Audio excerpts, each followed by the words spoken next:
Hey guys, today I'm teaching you how to check your orders on Amazon in 2025.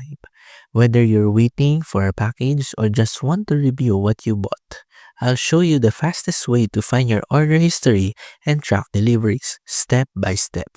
Let's jump right in.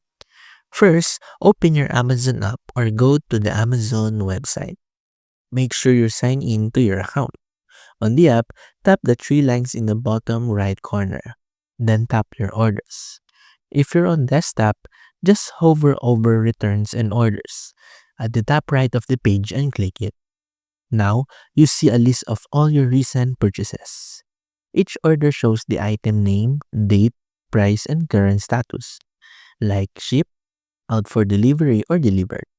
Tap or click the order to see tracking details or delivery updates. You can also hit track package to see the exact location or estimated delivery date. If you have any problems with the item, tap problem with order to contact Amazon support. And that's it. That's how you check your orders in Amazon in 2025. If this quick guide helped you, hit like and subscribe for more short and simple app tutorials. See you in the next video.